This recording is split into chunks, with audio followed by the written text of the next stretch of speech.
Hola, ¿qué tal? Bienvenidos a otro episodio de La Jaula del Noob, el espacio donde exploramos el fascinante mundo de la ciberseguridad, el hacking y la tecnología, con invitados que están rompiendo esquemas y llevándonos siempre un paso más allá.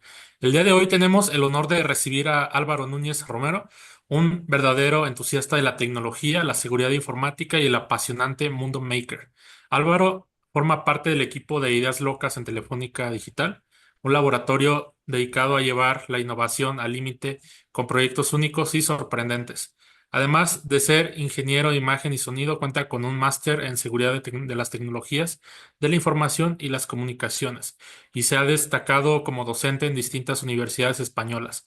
Álvaro también ha sido ponente en algunos de los congresos más importantes del mundo como Black Hat Europe, Navaja Negra, Honeycon, Shellcon, Euskal Hack, HCon, Happy Days y TomatinaCon, solo por mencionar algunos. Y si todo esto fuera poco, es el autor del libro Arduino para Hackers, Bugs and Hacks Used for Fun, publicado por la editorial Zero X Word, donde comparte su conocimiento y creatividad en el uso de hardware hacking con Arduino. Y bien, el día de hoy vamos a platicar con él sobre su increíble trayectoria, sus proyectos más interesantes, cómo fusiona el mundo maker con la ciberseguridad y, por supuesto, su visión sobre el presente y futuro de estas áreas. Así que prepárense porque este episodio promete ser bastante épico. Y muy bien, Álvaro, ¿cómo te encuentras el día de hoy? Hola, buenas tardes. Muchas gracias por la presentación. Pues nada, la verdad que muy bien. Un placer poder estar aquí con vosotros compartiendo este ratito, que la verdad es lo que hacía ya tiempo que os seguía y se agradece, ¿no? Que se creen este tipo de contenidos divulgativos. Así que nada, enhorabuena por el contenido y nada, un placer estar aquí. Muchísimas gracias. Para nosotros es un verdadero honor tenerte por aquí en nuestro podcast de Hackers. Y bien, como pregunta, ahora sí que obligada, que le hacemos prácticamente a todos nuestros invitados es, ¿qué fue lo que te llevó a interesarte por la tecnología, la seguridad informática y el mundo maker? Bueno, yo creo que es una pregunta bastante interesante y en muchas ocasiones, o por ejemplo lo que me pasaba a mí, es que venía un poco de dentro, ¿no? Porque realmente, pues eso, siempre he estado bastante vinculado, vamos a decir, al mundo digital, ¿no? De ahí que me haya gustado. Bueno, como has comentado antes, yo en vez de empezar por informática hice imagen y sonido. En ese momento, pues es verdad que tenía bastante familiarizado, ¿no? El estar trabajando con el ordenador y me gustaba un montón la producción de música, la producción de vídeo, ¿no? Editarlo y demás. Y bueno, pues eso, ¿no? Utilizaba el software que me gustaba. Y claro, yo cuando tenía que dar el salto profesional, pues eso, me apetecía dar un poco el salto a la parte de seguridad. Como ya tenía un poco las bases de estar trabajando pues tantos años, a lo mejor no es tan común que alguien a lo mejor tan joven pues esté utilizando ya sistemas operativos tipo Linux, ¿vale? Que a mí, por ejemplo, me gustaban. Entonces, pues nada, de una cosa llevo a la otra, empecé a hacer la parte de seguridad informática que me gustaba mucho y además, pues eso, se me ha dado bastante bien, la verdad, y también toda la parte autodidacta que he tenido, luego pues introducirme en la parte de programación y demás, pues bueno, al final ha sido un poco lo que me ha gustado hacer en la vida, ¿vale? Por así decirlo. Y bien, pues que, como dijo de Bug, y lo extiendo de mi parte también, qué gusto poder compartir este espacio contigo y como te decía hace un momento, poder compartir experiencias, que es lo más importante, y hablar acerca de todo lo que nos apasiona en la parte de este mundo. Bueno, como te decía hace un momento en el backstage, Álvaro, tú fuiste docente mío cuando yo seguí el grado de maestría en seguridad informática, ¿no? Y bueno, conozco más o menos cómo es tu ámbito desde tu perspectiva, desde el punto de vista de la docencia, ¿no? Y bueno, y luego hablaremos un poco más de esa parte, pero se me viene en este momento, hablando de la parte de hacking específicamente, y justo un evento que se dio el día de ayer con la parte de la plataforma de Twitter, ¿no? Bueno, de X, que es en la actualidad. Y bueno, y que fue un ataque que nos demostró que a pesar de ser un tipo de infraestructuras muy grandes, pues igual son vulnerables, ¿no? Entonces, ¿tú qué opinas acerca de eso? ¿Y tú qué opinas de la parte de la perspectiva de cómo nosotros debemos de tomar en cuenta la parte de la seguridad informática desde, imagínate, una organización tan grande como X hasta una organización intermedia, hasta una pyme? ¿Cómo tú puedes hacer un análisis de esa parte? Coméntanos qué opinas al respecto. A ver, yo creo que lo que queda claro es que independientemente del tamaño de la empresa, pues la parte de la seguridad es importante, ¿no? Pues ya se ha visto, como bien dices, esa denegación de servicio que sufrió el servicio del antiguo Twitter o de X ahora. Es verdad que dentro de los ciberataques, eh, muchas veces la gente puede pensar ya en robo de datos, en colarme dentro de la máquina y demás, pero al final ese ataque que estamos viviendo, que es una denegación de servicio en este caso, está afectando, ¿no?, a una de las partes que es la disponibilidad de la información, de tal manera que, bueno, está afectando en este caso a la seguridad de la información. Obviamente, pues queda reflejado que la importancia que tiene la parte de la seguridad, no solamente por el ataque de ayer, sino parece ser que cuando hay un ataque, la gente empieza a pensar y a plantearse un poco más. En serio, no sé, se empieza a plantear lo de, oye, es que la parte de la seguridad es importante, pero parece que nos acordamos cuando ha pasado algo, porque ataques a lo largo de la historia hemos tenido un montón y también hace unos cuantos años la botnet de Mirai, por ejemplo, también realizó ataques de denegación de servicio distribuido y la gente pues se preocupaba por qué no le funcionaba el WhatsApp, ¿no? O cosas así, cuando había tumbado a un montón de...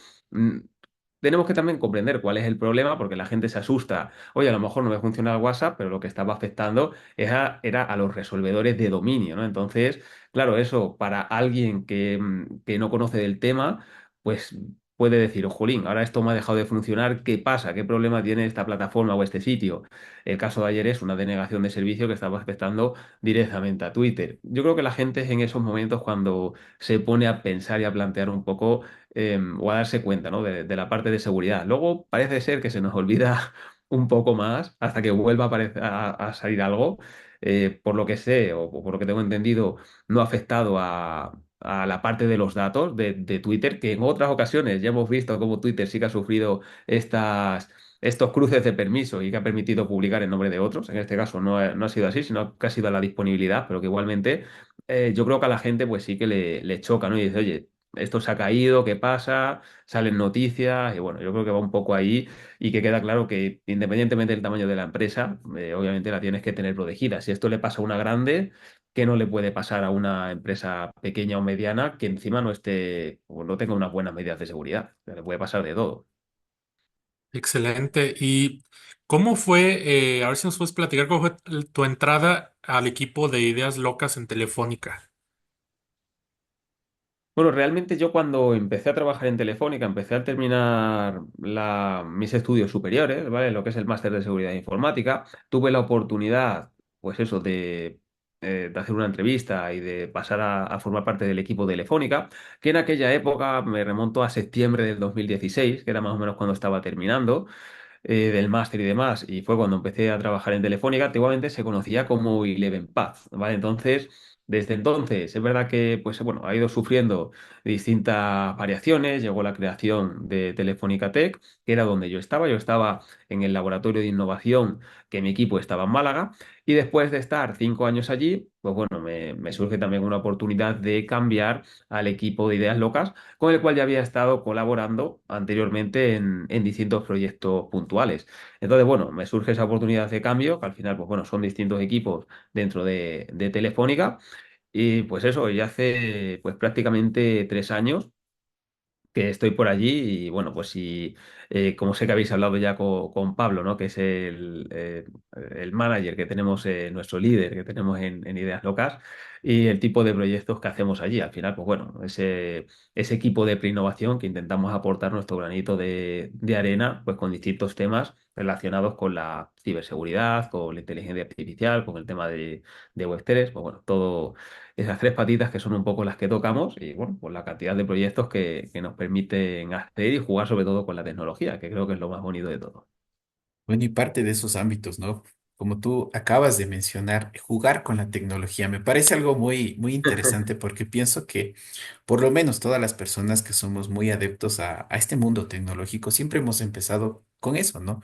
Con jugar con la tecnología, con la curiosidad de ver cómo funciona, con la curiosidad de ver cómo se desarrollan las cosas desde un punto de vista como como de desarmar, como de ver Sí.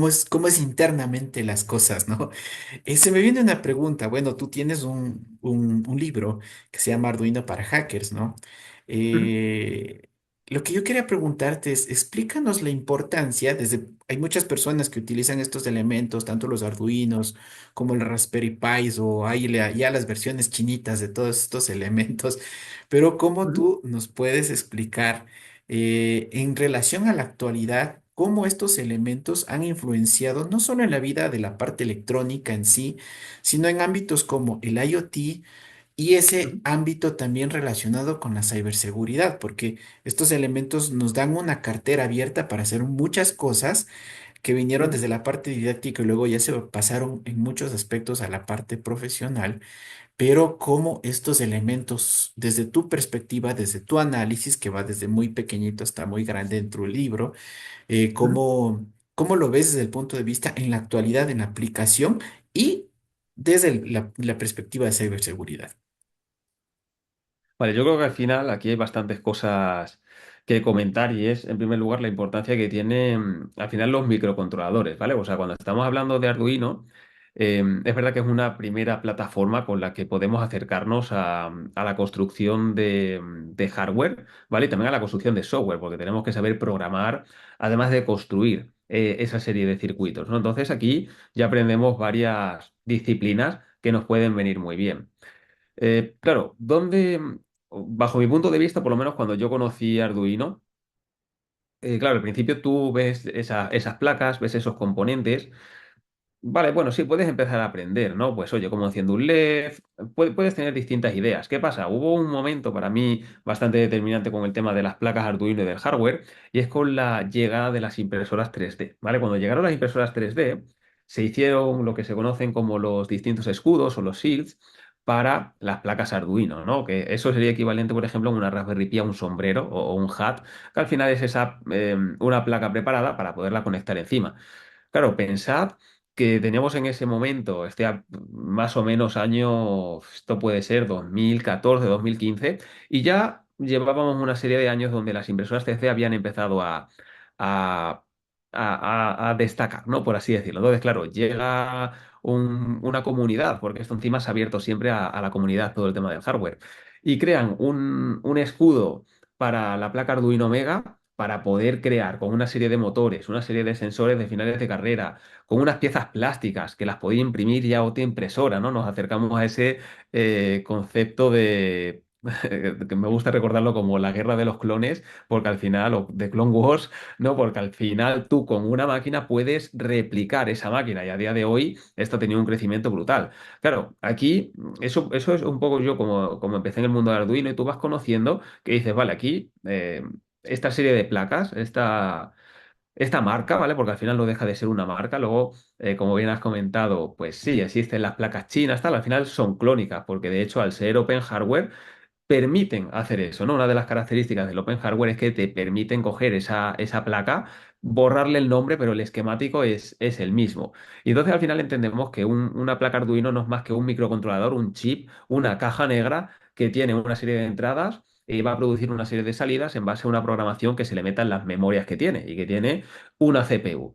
Es mucho más simple que un microprocesador, que es lo que montan los ordenadores, a esta parte que es un microcontrolador, ¿vale? Que es al final para hacer operaciones más sencillas. Claro, cuando sabemos que tenemos un microcontrolador y que al final lo que estamos haciendo es conectar distintos sensores para conectar el mundo analógico y convertirlos en señales digitales o señales digitales para traspasarlas al mundo analógico, vemos, por ejemplo, un escudo para Arduino que es poder conectar eso a Internet, a través del escudo de Ethernet, con un cable de Internet, el poder conectar eso. Entonces, ahí ya se nos abre una posibilidad de decir, oye, yo es que tengo un sensor de temperatura, tengo un sensor de humedad, tengo un sensor de presencia. Y eso que estoy capturando, como también tengo, vamos a denominar un sensor de Ethernet, puedo llevarme esa señal a Internet, ¿vale? Y puedo comunicar esta temperatura o esta humedad, o si ha pasado a alguien, lo puedo lanzar a Internet. Entonces, vemos un poco cómo Arduino se puede convertir en una plataforma, ya no solamente de un aprendizaje de poder hacer robótica o que los niños puedan aprender a montar circuitos electrónicos y demás, sino que realmente le podemos dar un uso al poderlo lanzar a Internet. Y a partir de aquí, con la llegada de nuevas placas,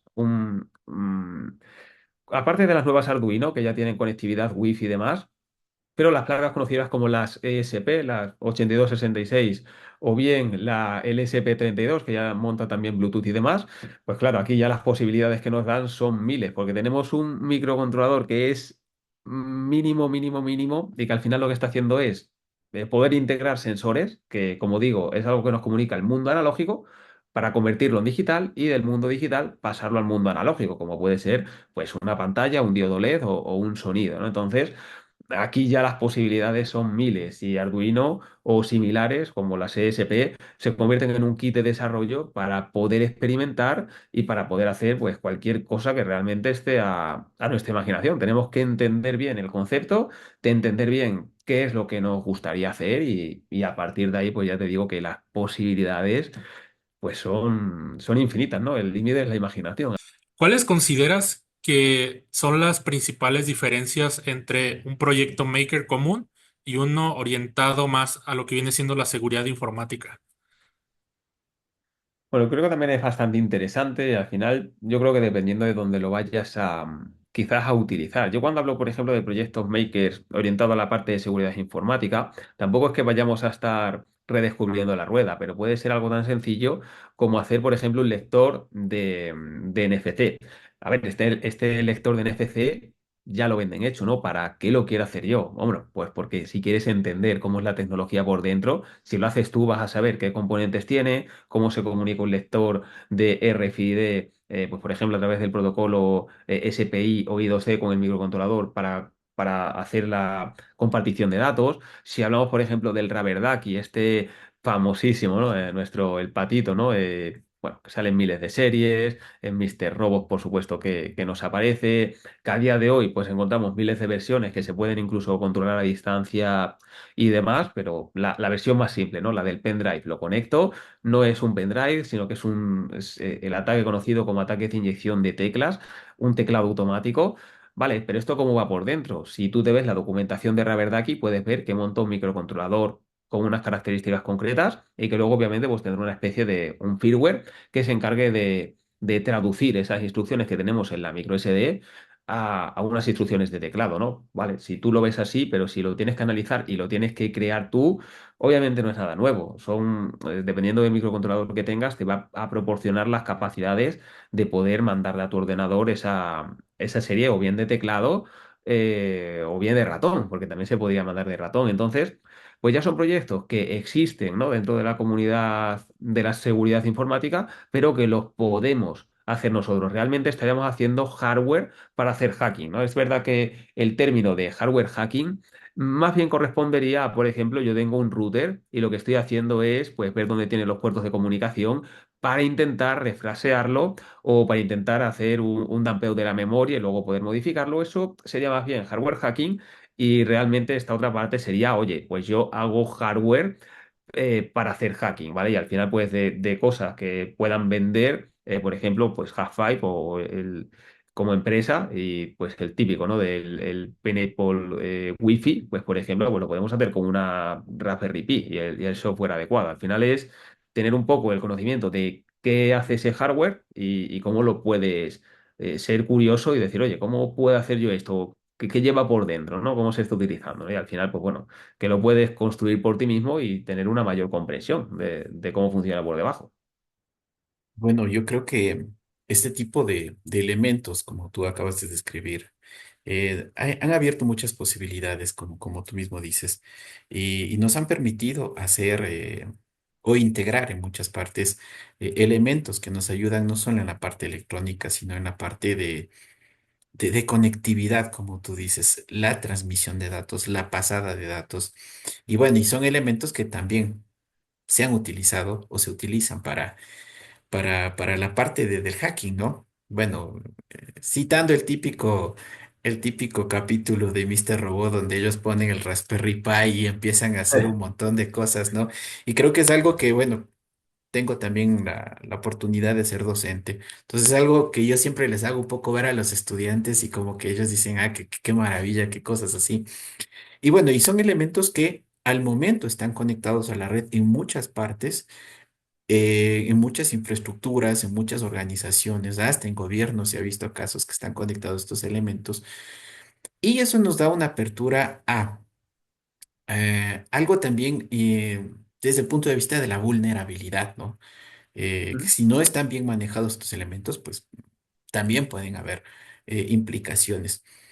Hablando un poco de estos elementos que ahora se encuentran presentes casi en todos los hogares del mundo, infraestructuras y organizaciones, como el típico Amazon o como el típico cualquier cosa y otros elementos como cámaras que muchas personas ponen. ¿Qué opinas tú acerca desde el ámbito de la cibervigilancia?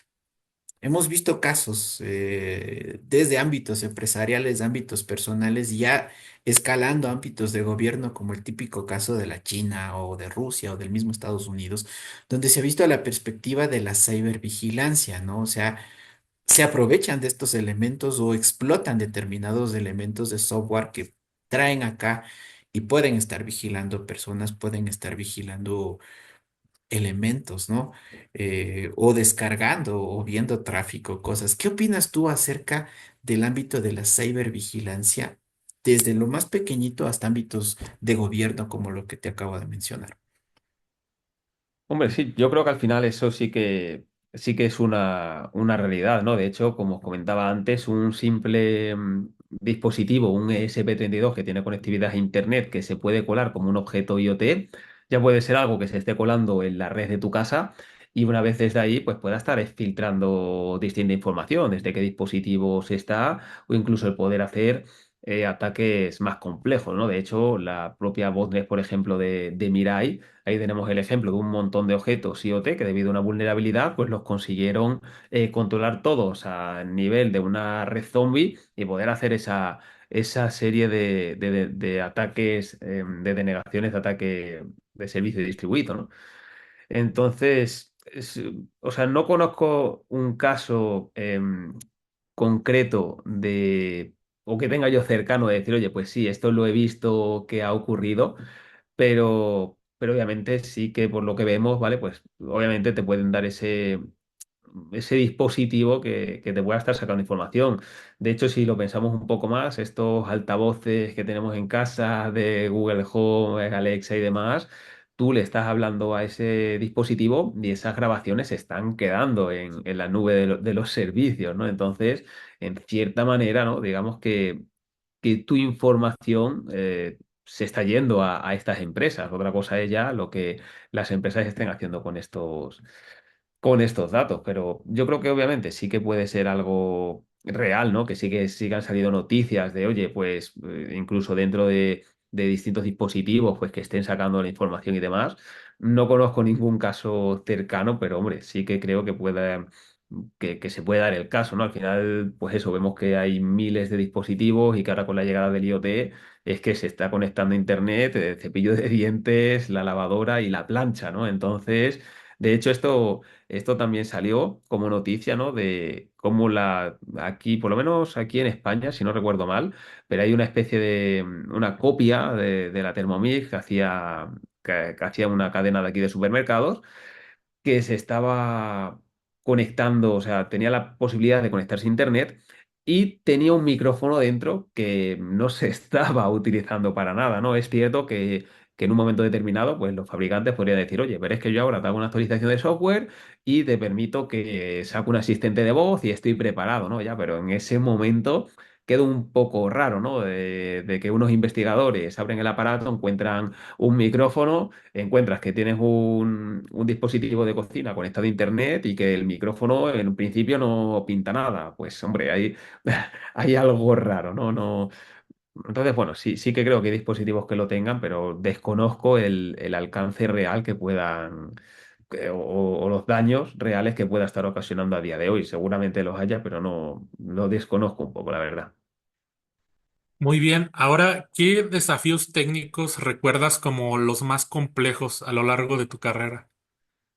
Bueno, desafíos técnicos quizás con la realización de diversos proyectos, ¿te refieres? Algo así. Sí, algo así.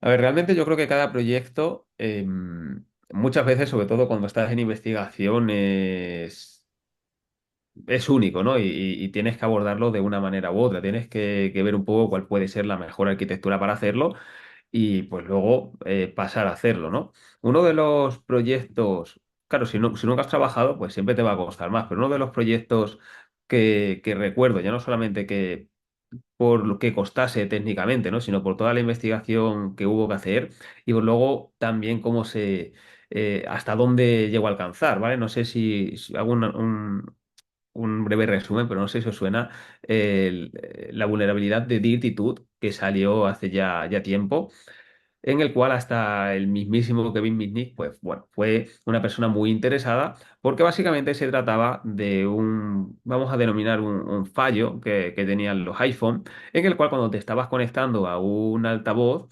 pues en un momento determinado podía cambiar el perfil y solicitar el acceso a la agenda de contactos. Esto, si tú lo ves a día de hoy en un iPhone, te va a decir, oye, que este desea permitir que que se compartan o se sincronicen los contactos.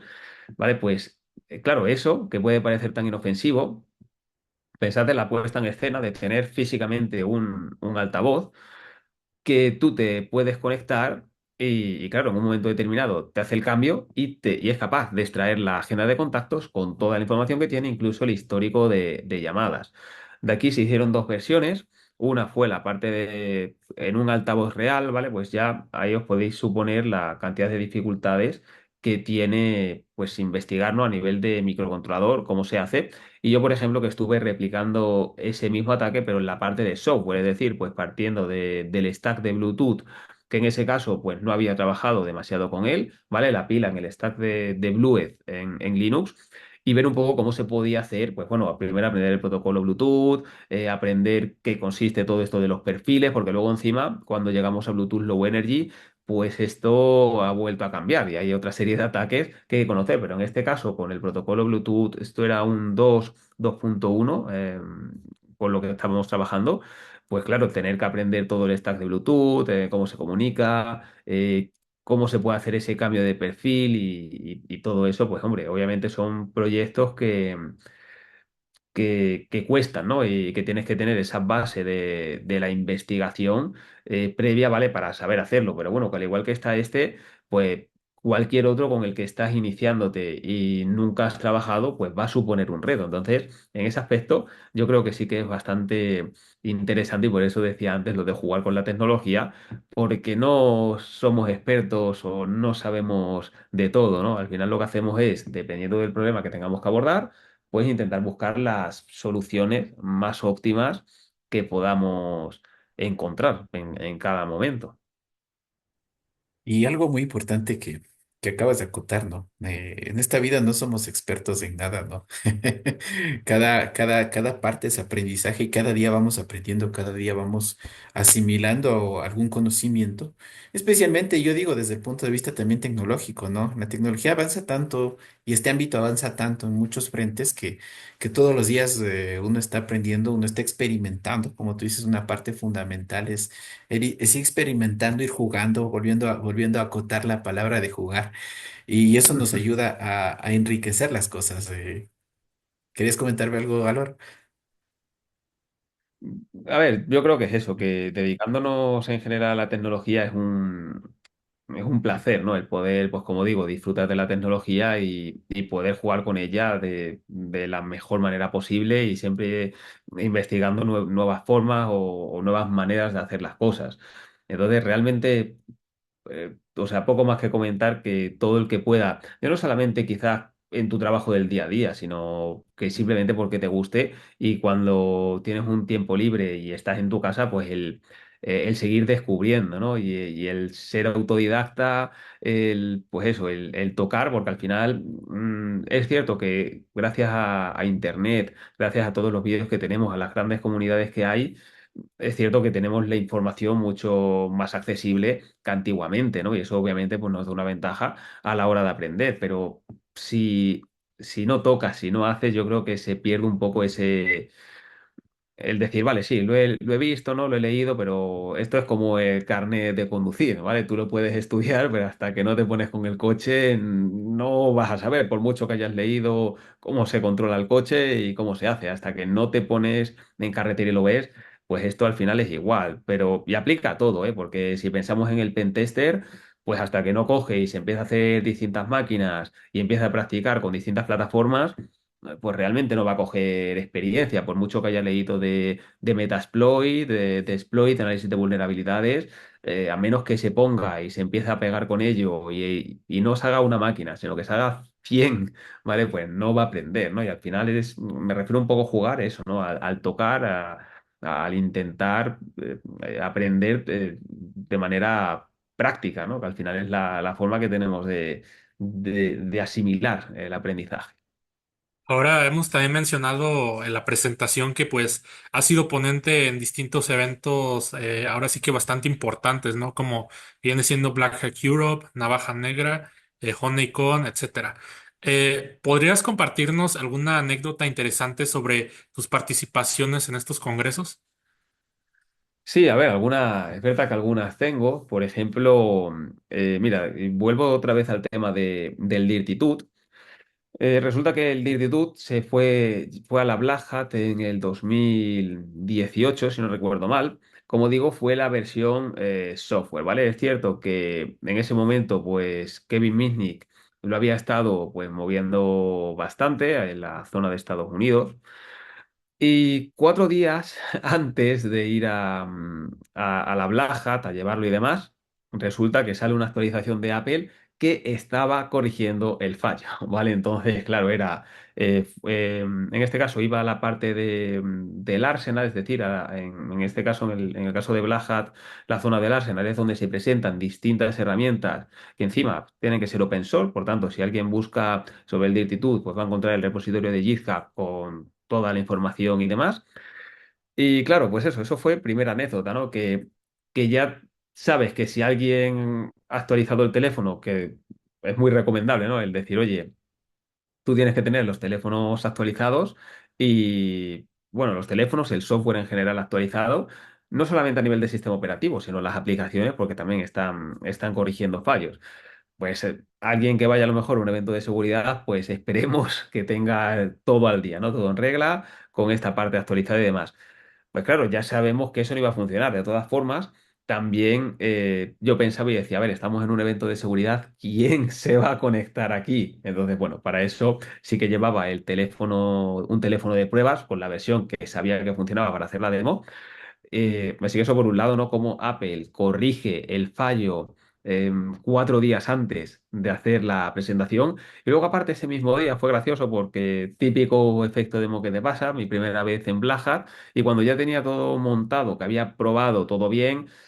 Aparte que tuve también el problema de que a la llegada no tenía allí acceso a Internet y sí que se necesitaba acceso a Internet porque luego la prueba de concepto de directitud con toda la extracción de la agenda, luego la podía subir a un servidor nuestro y poder hacer un análisis con todos esos datos. Era un proyecto bastante completo. Entonces, ya al llegar tuve problemas con la conectividad a Internet. Digo, vale, pues no lo tengo, ¿no? Aquí la conectividad, bueno, lo conseguimos arreglar, pero un momento demo. Llega la hora de ponerse allí delante, pues eso, nervios de que está fuera, primera charla, bueno, explicación internacional. Momento demo, la Raspberry no enciende. Además, las Raspberries cuando se apagan cortándola directamente de corriente, las micro SDs pueden sufrir, ¿vale? Pueden sufrir bastante y se puede corromper el sistema, de tal manera que lo tienes que volver a hacer. Pues eso estaba allí, lo monto todo y eso no arranca. Pues claro, podéis imaginar, ¿no? Es decir, a ver ahora qué hago. Por suerte fueron los primeros minutos y al cabo los 5 primeros minutos, pues bueno, de quitar, poner el cable de alimentación, eso arrancó, me dejó hacer la demo, pero hombre, fueron momentos momento demo en directo, pero que no tenía la posibilidad de hacerlo. O sea que menos mal que luego ya funcionó todo y bueno, pues vivencias, ¿no? Que se tienen en esta serie de circunstancias.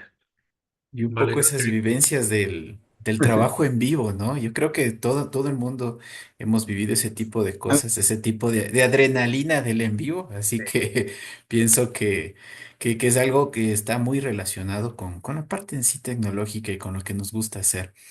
Héctor, ¿ya se conectó? Creo que no. Bueno, hasta que se conecte, Héctor, porque ando un poquito con fallas técnicas, hablando justo de las fallas técnicas en este momento. No Entonces, bueno. eh, Álvaro, hay otro ámbito, creo que Ujú, Héctor está hablando, hay otro ámbito fundamental dentro de tu vida y dentro de lo que tú haces en el día a día, que es la parte de la docencia.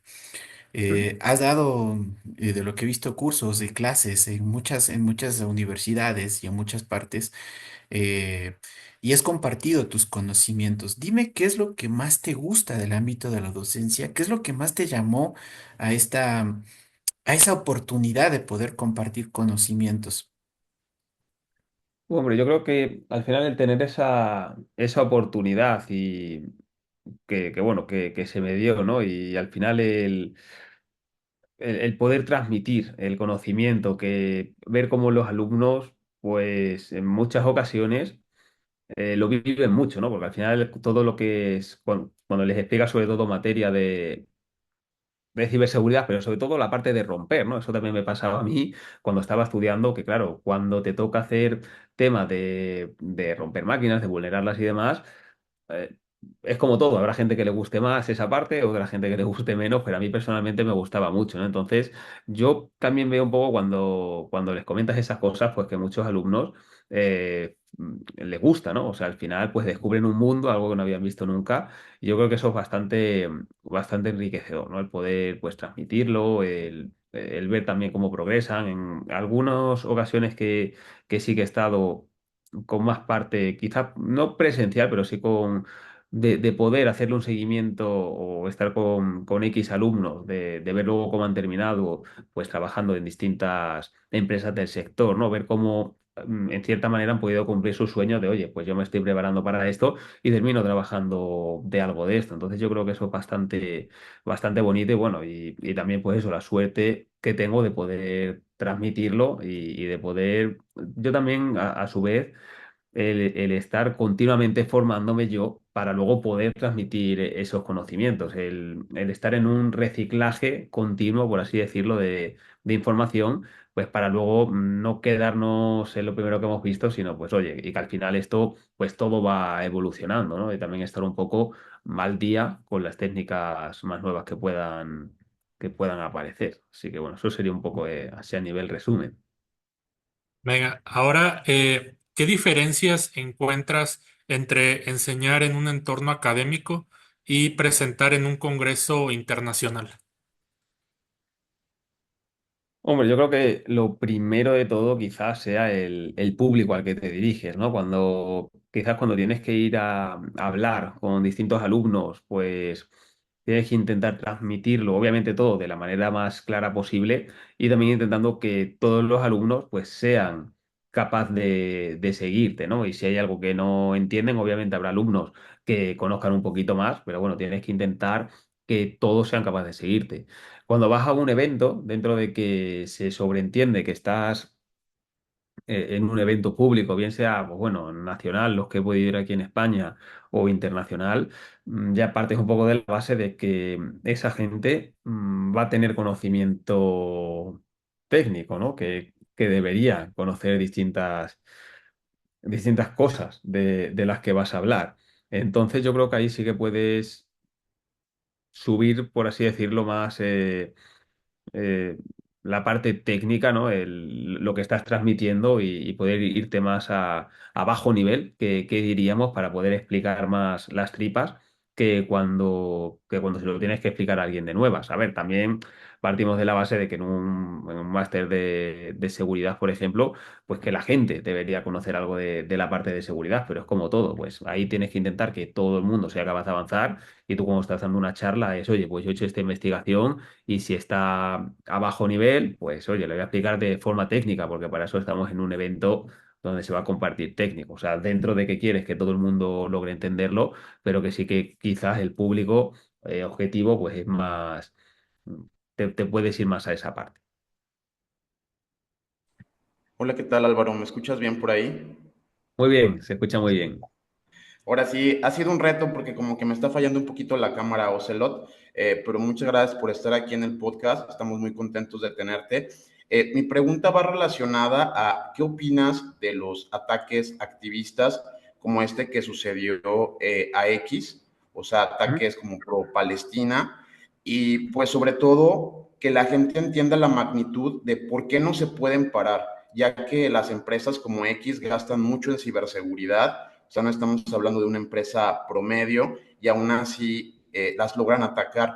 Deberíamos de preocuparnos por este tipo de ataques o grupos que pues parecen tener botnets o pueden tener una capacidad de ataque muy grande. Yo sé que no solamente lo hicieron contra X, sino que también lo querían hacer contra otras instituciones ¿Mm? que apoyan a Israel. Entonces, el hecho de que puedas tirar toda una plataforma, incluso varios sitios de gobierno a la vez, pues podría llegar a colapsar una ciudad si es que atacas toda su infraestructura tecnológica. Me gustaría saber qué opinas de estos grupos y la gente cómo los puede entender en casa. Y bueno, pues cuál es el futuro de esto, ¿no? También.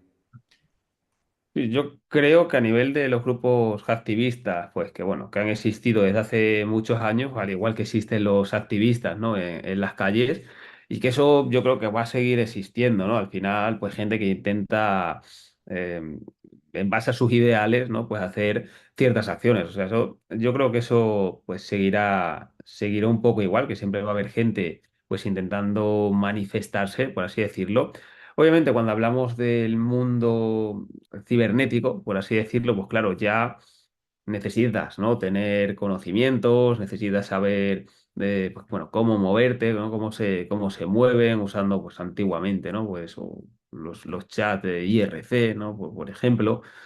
Y de hecho yo creo que también quizás haya muchos que no sepan lo que están haciendo, ¿no? Sino que simplemente en base a sus propios ideales, es decir, oye, yo voy a participar en hacer esta denegación de servicio, me da igual las consecuencias, yo no sé lo que pasa por debajo, pero no tengo conocimiento técnico, simplemente sé que me han dicho que me bajo este programa, que le doy aquí a un botón, pongo X cosas y lanzo el ataque, ¿no? Es típica herramienta, pues de botón gordo, que diríamos. Yo creo que en ese aspecto, pues eso, que lo vamos a seguir viviendo, que puedan tumbar empresas grandes, pues lo hemos visto, ¿no? Y lo hemos visto que puede ocurrir con grandes, pequeñas. No creo que el público objetivo sea un usuario normal de Internet en su casa, sino que para eso pues ya harían un ataque dirigido a una persona, sino que esta serie de activistas lo que hace es eso, en base a sus ideales, pues intentar manifestarse dentro de Internet. Y yo creo que eso, pues a ver que es algo, pues como digo, ¿vale? Como lo tenemos en la calle, pues que también lo vamos a tener en el mundo de Internet. Bueno, y hay una parte que también me queda un poco pensando, ¿no? Hablando desde la parte que hablábamos de la difusión y de la enseñanza, ¿no? Y también viene uno desde el punto de vista que, bueno, por lo menos desde la perspectiva de nosotros en Latinoamérica, es la parte de los perfiles profesionales. En cuanto a la ciberseguridad, ¿no? Hablábamos mucho de la preparación y de todo lo que uno tiene que hacer para poder aprender en estos ámbitos. Bueno, venden mucho la idea de que hay muchos puestos o hay un crecimiento muy grande en la parte de ciberseguridad y las empresas empiezan en la actualidad a requerir perfiles relacionados con la ciberseguridad. Sin embargo, desde mi punto de vista y viendo un poco la realidad del país que vivo, veo que no hay una perspectiva clara en cuanto al dimensionamiento de los perfiles ni qué quieren las empresas con respecto a la ciberseguridad. Ya lo he mencionado en algunos otros podcasts, pero en la actualidad veo que piden un superhéroe para su ámbito de la parte seguridad, ¿no? O sea, piden que tú sepas, no sé, o sea, que Kevin Mitnick te quede corto, entre otras palabras, ¿no? Entonces, ¿qué opinas tú acerca de cómo se puede hacer un perfilamiento adecuado de personas que necesites en una empresa, en una organización, en cuanto a un perfil de seguridad. O sea, cómo puedes acercar a esa empresa hacia la realidad de lo que quieren y no tratar de ver que las personas se esfuercen por tener muchas certificaciones o por tener conocimientos, sabiendo que este ámbito es muy amplio. O sea, no lo puedo saber todo en la ciberseguridad porque es un ámbito que ha crecido bastantísimo. No puedo ser todólogo. ¿Tú qué opinas al respecto de esto? A ver, es cierto, ¿no? Al final, pues esto, como comentábamos antes, son muchas ramas y obviamente no puedes ser experto en todo. Una empresa, claro, va a pedir, pues, puede pedir todo lo que quiera, pero al final lo que está claro es, y de hecho si tienen a alguien que gestione la parte de seguridad, como es la figura de un CISO, él mismo también es capaz, ¿no? De conocer cuál es el equipo que necesita y qué tipos de perfiles vas a necesitar. Obviamente, como estudiante, pues te puede gustar más una parte u otra, o puedes intentar estudiar para ser el día de mañana, pues yo qué sé, pentester, por ejemplo, pero ya sabes que tu trabajo pues va a ser enfocado a eso. Entonces, yo creo que sí, que al final las empresas, sobre todo aquellas que son más pequeñas, que de primeras pues puedan no tener un departamento de seguridad, porque obviamente una empresa pequeña no lo va a tener, pero que sí que pueda contratar los servicios de un tercero, de una empresa de ciberseguridad, para decir, oye, pues necesito que me hagas una auditoría de mis sistemas, una auditoría de la red, ¿no? Y que puedan contratar a una empresa que le pueda hacer el servicio sin necesidad de disponer ellos mismos de un departamento de seguridad. Yo creo que sí que poco a poco las empresas se van dando cuenta de la importancia de la ciberseguridad, porque al final, pues, es que lo vivimos en el día a día, ¿no? Entonces, por eso creo que también todos esos perfiles que se terminan formando en ciberseguridad, muchos pues terminan encontrando o dedicándose a eso que han estudiado, porque precisamente, pues, bueno, yo creo, por lo que veo, que sí que hay bastante oferta de la parte de seguridad. Así que esperemos que las empresas que todavía no lo hayan visto, pues bueno, que dentro de lo mucho estén haciendo uso de estos servicios, porque bueno, al final son necesarios en el día a día. Muy bien. Ahora, para hablar sobre tu libro con la editorial Zero X Word, ¿qué te motivó a escribir Arduino para hackers, Pugs and Hacks Just for Fun? Pues yo creo que un poco también fue el tener, o el haber trabajado ya con Arduino, ¿no? Era, por ejemplo, una de las partes que pues en la editorial no se habían tratado y que yo ya llevaba haciendo, como os he contado antes, pues empecé con el tema de las impresoras 3D. Ahí no tenía ni idea de Arduino, yo me quería montar una impresora 3D, compré una placa de Arduino y lo que monté pues fue la impresora, un poco como pude, pues eso, con la calibración, con todas las cosas que costaron bastante echar a andar ese proyecto. Pero claro, una vez que ya tenía las placas Arduino, empecé también, como también durante la carrera y todo eso, aprendí electrónica, pues empecé a hacer mis propios, la parte de circuitos, empecé también a hacer distintos, no instrumentos musicales, pero sí instrumentos que iban por MIDI para poder hacer el control de la música para distintos programas. Entonces, bueno, pues me gustaba bastante esa parte de poder crearlo, ¿no? Y luego ya, pues aprendiendo de esa serie, cuando veo los proyectos de seguridad que había, que empieza a relacionar y digo, oye, es que un Raver de aquí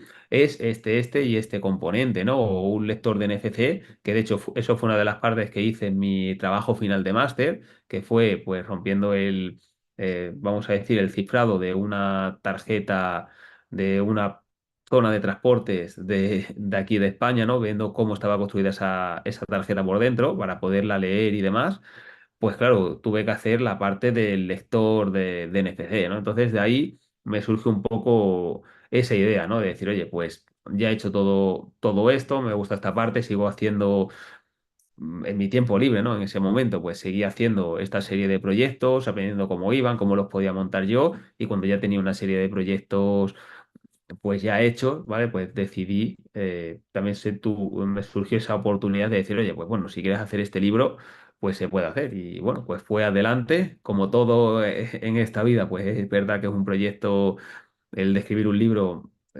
divertido, pero que es verdad que, bueno, que me llevó su tiempo, ¿vale? Que esto es algo que es de sentarse, de escribir, de hacer también en este caso, ¿no? Porque tenía que hacer todo el proyecto, documentarlo y demás, pero bueno, que al final quedas muy contento con el resultado. Bueno, y yo creo que una parte súper importante también que debemos acotar y mencionar es cómo compartimos nuestras experiencias desde el punto de vista, como tú dices, desde haber empezado armando algún proyecto que para unos es algo particular, ¿no? Es algo muy interesante, pero que eso te da la parte del crecimiento y muchas veces te va encaminando hacia hacia el perfil profesional que tú quieres llegar. Me decías que en tu perfil habías estudiado mucho la parte de imagen y video, ¿no? Y luego eso te Ujú. fue encaminando hacia la parte de la ciberseguridad y hacia trabajar bueno, en una empresa muy grande, eh, empezando desde Eleven Paths hasta ahorita que trabajas Telefónica. ¿Sí? Ya, una perspectiva muy interesante, ¿no? Que es desde el punto de vista del profesionalismo y que es una pregunta un poco loca, pero a ver qué me respondes. Estás un día en tu oficina, tú trabajando, estás ahí tranquilo, trabajando en ideas locas, como se llama donde trabajas. Te llama, por ejemplo, no sé, el presidente de Corea del Norte, ¿no? Y dice, ¿sabe qué, Álvaro? Te propongo venir a trabajar acá. ¿Tú qué hicieras? ¿Qué dirías? ¿Qué responderías en ese momento?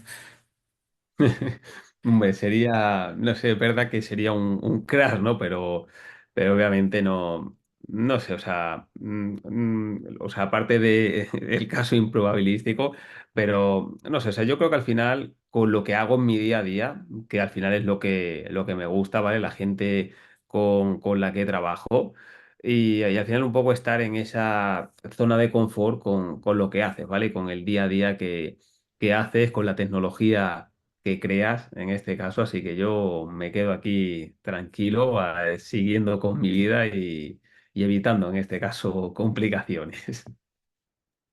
Muy bien. Ahora, ¿qué tecnologías emergentes consideras que tienen mayor potencial para ser exploradas desde la perspectiva maker?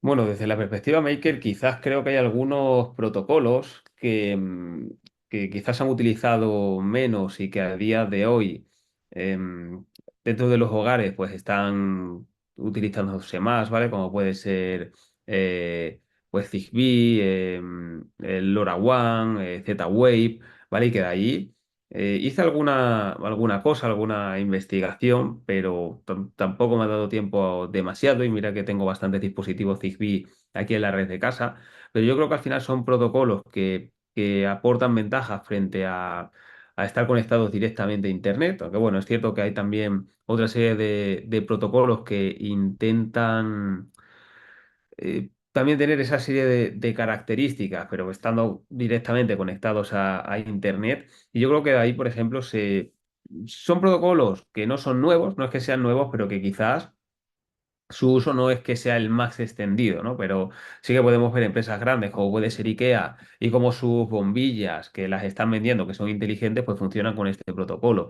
Entonces, ¿qué, qué tipo de fallos tiene ese protocolo? O sea, creo que eso es algo que seguramente pues habrá distintos estudios que lo hagan, pero que no está muy extendido, o por lo menos no tanto como son ataques a las redes Wi-Fi o por ejemplo ataques a los dispositivos Bluetooth, ¿vale? Que al final esta serie de protocolos, pues Z-Wave, que es propietario, o Zigbee o LoRaWAN, ¿vale? Todo esto que tiene que ver bueno, con la parte de Internet of Things, pues yo creo que eso se puede explorar más, ¿no? Porque al final, pues poco a poco tenemos más dispositivos de esto en nuestros hogares y tendremos que saber cómo está la seguridad de esta serie de dispositivos.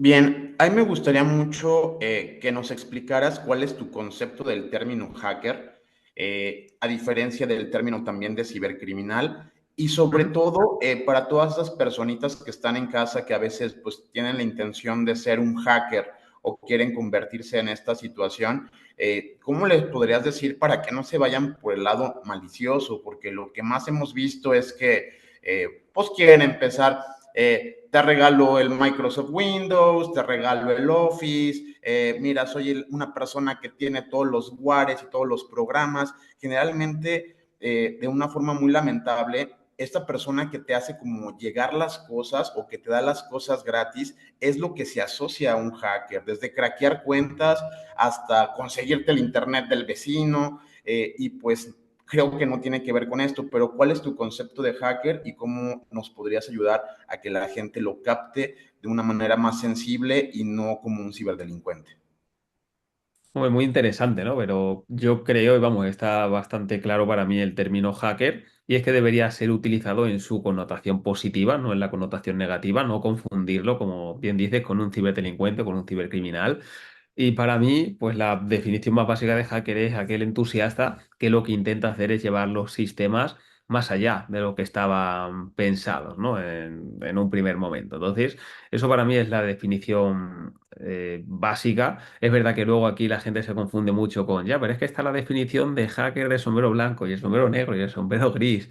Y empezamos a juntar, bueno, tema de colores porque históricamente se ha hecho así, ¿no? Y porque en las películas del lejano oeste los buenos vestían con sombrero blanco y los malos vestían con sombrero negro, ¿no? Y que de ahí hayamos heredado esta, esta tendencia, ¿no? Pero para mí esa es la definición de hacker, y que no hay que verlo, pues, como algo malo. Y efectivamente lo que estás diciendo de, oye, es que hay una persona que, pues eso, me está pasando el software o enseña a piratear el Windows. A ver, al final tiene que entender que está violando los términos de licencia de un sistema, de un software, de una empresa, ¿no? Y que por tanto, pues eso, o el que piratea series, películas, música, o sea, eso al final, obviamente, pues es ilegal, ¿no? Y lo que estás haciendo, pues no es favorecer. De hecho, modelos como puede ser, pues a día de hoy, ¿no? Un Netflix, un Spotify y demás, eso ha combatido muchísimo la piratería porque al final, por una cuota mensual, estás teniendo acceso con el derecho de escucharlo, de reproducirlo, pues en múltiples dispositivos y demás, ¿no? Yo creo que eso, por ejemplo, ha combatido bastante tema de la piratería y que si alguien está haciendo eso para venderlo o todo el tema del pirateo, no lo está haciendo bien, ¿no? Es como robar, o sea, al final lo traducimos en la parte de internet pues a robar, por ejemplo, en un supermercado, ¿no? En este caso sería exactamente lo mismo, por tanto, estás haciendo un delito, entonces eres un delincuente, en este caso en el ámbito de cibernético, ¿no? Ciberdelincuente, o sea, yo, vamos, no hay ningún tipo de duda. Una pregunta también que viene relacionado al ámbito del día a día, ¿no? De lo que ahora se ha venido o se ha desembocado mucho en el ámbito de la inteligencia artificial, que bueno, que ya sabemos que es muy viejita, pero de todas maneras ha venido a repuntar como mucho en los últimos años por los chats, ¿no? Y por todas esas cosas. ¿Cuánto Álvaro utiliza inteligencia artificial? ¿En qué grado, qué punto o para qué cosas utilizas eso? Pues también es interesante y porque es verdad que cada vez se está utilizando más, sí que es verdad que los modelos cada vez aciertan más, ¿no? Aciertan más porque al final, como sabéis, la inteligencia artificial generativa, pues muchas veces lo que hace es generar y por tanto se va a inventar si no lo conoce. Es cierto que yo en mi día a día lo puedo utilizar quizás para la parte de programación, pero igualmente, yo considero que, por ejemplo, la inteligencia artificial no va a quitar el trabajo a los desarrolladores, sino que lo que va a hacer va a ser potenciarles y el poder hacer más cosas, porque obviamente, ya lo digo desde aquí, que la IA falla un montón. Si tú le dices, hazme un programa que haga no sé qué, a ver, sí, hay cositas que te las puede hacer bien, pero como quieras hacer un programa medianamente grande, no lo vas a entender, no vas a saber lo que está haciendo, te puede meter una vulnerabilidad que no conozcas. Y no vas a saber al final hacer nada. Entonces, o cuando se te rompa algo, tengas que actualizar algo, no lo vas a saber hacer. Por tanto, sí que considero que puede ser una herramienta pues muy útil, ¿no? Para ayudar al desarrollador, pero el desarrollador tiene que saber lo que está haciendo. De la misma manera, pues para el artista, ¿no? O el creativo, el que tenga que hacer con una edición de imagen, pues cómo puede tener una base para poder hacerlo, pero no es en plan, oye, yo hago aquí esta imagen y ya parece que es mío y que yo he hecho todo. No, hombre, tú lo podrás utilizar como una base para hacer un cartel o alguna cosa, pues podrás utilizar algo de inspiración para poder hacerlo, pero al final no vas a ser un artista si lo estás utilizando directamente con inteligencia artificial. O sea, tendrás que cogerlo como base, pero luego tú terminar de hacer todo el trabajo que la IA pues no te está haciendo a día de hoy de forma correcta, ¿no? Y yo sobre todo lo noto eso, en la parte de desarrollo de código, porque es verdad que puede ayudar mucho, pero insisto, como no comprendas lo que está haciendo, pues es que eso, no vas a ir a ningún lado porque se te va a desconfigurar el programa, no vas a saber cómo arreglarlo y ahora qué, ahora volverlo a hacer. O sea, al final es entender y que te ayude a hacer algunas cosas y que tú entiendas cuál es la solución que te está dando y compararla con cómo lo harías tú o qué otro tipo de arquitectura o qué tipo de otros protocolos, por ejemplo, podrías utilizar. Al final tienes que tener el conocimiento para poder usarla de manera correcta, porque si no, no te va a hacer nada beneficioso ni te va a hacer milagro. Mi última pregunta es, ¿cuál sería tu hack ideal o proyecto soñado que aún no has logrado realizar? Bueno, pues es interesante también, pero ahora mismo me costaría quizás responder a eso porque, como decía también un tiempo atrás, em, he tenido la suerte de poder tocar tanta tecnología distinta, ¿no? Y al final de hacer cosas que han podido causar cierto impacto, ¿no? Como, pues eso, pues el Dirty Tooth, ¿vale? Es un ejemplo de ello, ¿no? Que el mismísimo Kevin Mitnick, eh, pues lo esté, ¿no? Lo estuviera enseñándolo, ¿no? En sus charlas como un hack de impacto, ¿no? De, oye, sube alguien al escenario, se conecta y de repente tengo tu agenda aquí, ¿vale? Entonces, para mí es verdad que eso es uno de los proyectos estrella. Luego he tenido la oportunidad de aprender un montón en toda la parte de arquitectura. A día de hoy, pues, por ejemplo, con las distintas partes como comentabais, de la inteligencia artificial, el trabajar con un poquito, ¿no? Introducirme ahí con la parte de pues, distintos modelos, distintos agentes. Entonces, no considero ahora mismo el decir quiero hacer un super proyecto, sino prefiero estar como estoy y seguir aprendiendo de pequeñas partes que me ayuden, ¿no? A entender cómo funciona toda la tecnología que nos rodea, que es lo que me interesa. Y pues bueno, pues seguir haciendo distintos proyectos, pues para seguir intentando aportar algo, sí, porque muchas de las cosas que hacemos las publicamos como software libre, entonces para poder aportar a la comunidad algo de valor y luego pues también todo el aprendizaje que me pueda llevar y luego pues pueda también transmitir en charlas o de forma académica o cualquier cosa. Bien, a mí me gustaría que nos dieras tu punto de vista de la inversión en seguridad informática. Me refiero, las empresas, por ejemplo, como el caso de X, acaba de perder dinero en las acciones de Tesla y en las acciones también de su plataforma. Cuando atacan algo, no solamente pues pierdes ese asset, sino pierdes la reputación y también puedes perder el valor agregado o puedes perder algo de dinero en tu empresa. Entonces, siempre dicen, hay dos tipos de empresas, las que ya hackearon y las que van a ser hackeadas. Y creo que esta perspectiva para los empresarios a veces es muy confusa o muy diluida. Es como, bueno, pues invierto, de cualquier manera me van a hackear. Si hackean al Pentágono o hackean a la Casa Blanca, pues ¿qué puedo esperar yo? Entonces, ¿cómo sensibilizamos o cuál sería el incentivo de invertir en ciberseguridad si a lo mejor también me hackean o a lo mejor puedo ser víctima de un ciberataque? Claro, a ver, obviamente esto no consiste, como bien dices, no consiste en, pues yo tengo aquí dinero eh, infinito, ¿no? Y pongo barrera tras barrera tras barrera y no entiendo lo que hay detrás. Obviamente eso así no va, no va a funcionar. Te quiero decir, eso, o sea, tendrás que tener a la gente con las capacidades de saber cómo funcionan todos esos sistemas y que lo sepa configurar de la manera correcta, ¿no? Y luego, aparte, pensar en el eslabón más débil de la cadena. Ya no solamente es en base a todos los dispositivos, ¿no? O todo hardening que puedas hacer, sino en las propias personas. ¿Cómo están en este caso, los empleados?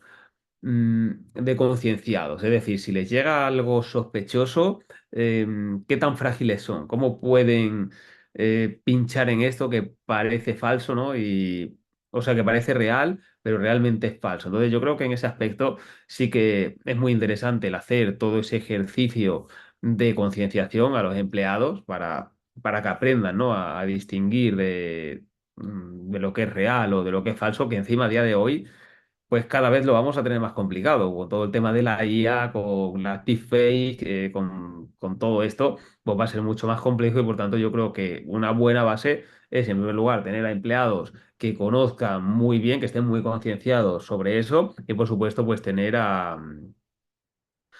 los profesionales, por así decirlo, que se encarguen de saber ajustarlo bien. No, no es tema de dinero y de decir, oye, pongo todas estas barreras para evitarlo, ¿no? Porque al final, pues bueno, como bien has dicho, en cualquier momento pues puede haber algún fallo humano o puede haber un fallo humano, me refiero no solamente a, pues eso, a técnicas de ingeniería social o que creen en un phishing, sino un error humano de, oye, pues es que me he dejado o he hecho una subida en algo que tiene una vulnerabilidad que no nos hemos dado cuenta, o he dejado expuesta una ruta con información sensible que he fallado, ¿no? Como humano, que también puede darse el caso. Entonces, yo creo que no solamente a base de pagar para tener distintos eh, dispositivos de seguridad, sino que al final, pues, sobre todo comprenderlo, tener a alguien que realmente lo comprenda y sea capaz de gestionar bien la seguridad de la empresa y concienciar a todos los empleados de la compañía. Pues bien, una perspectiva súper importante. Bueno, de Álvaro hemos tocado un montón de temáticas tuyas. Profesional, has escrito un libro, eres un curioso, das clases, eres docente. Pero bueno, desde este punto de vista, ¿qué también hace Álvaro cuando quiere desconectarse de todo? O sea, ahí llego a mi casa, no quiero ver nada, no quiero prender computador, no quiero hacer nada. ¿Qué hace Álvaro en su tiempo libre? Bueno, siempre que puedo, si me puedo escapar a hacer algún viaje, pues bueno, siempre se agradece. Entonces, bueno, conocer un poco de mundo, aunque es cierto que nunca terminas de desconectar, porque siempre estás con el ordenador o siempre que vas a lo mejor a un país distinto, está mentalmente, ¿no? No te puedes Evaluando. desenchufar de la red tú. Claro, porque bueno, te pones a ver, ¿no? O cómo es la tecnología en otros países, ¿no? Tanto, pues bueno, más avanzado o menos avanzado. Pero sí, hombre, pues siempre que se puede, pues intentar salir, conocer mundo y luego, por supuesto, también hacer planes por aquí, disfrutando de familia y de amigos cercanos y viviendo una vida, pues, lo más tranquila, ¿no? Que se pueda. Pues muchísimas gracias, Álvaro. Ha sido un gusto tenerte por aquí en la jaula del Noob. Así que ya lo saben en casita, vayan a adquirir el libro. Es una buena oportunidad para aprender. Yo siempre he creído que, pues sí, están los capture de flag, están también los cursos, pero el leer un buen libro es la mejor forma de aprender y de adquirir conocimiento de mano de un experto. Gracias a todos. Esto fue la jaula del Noob.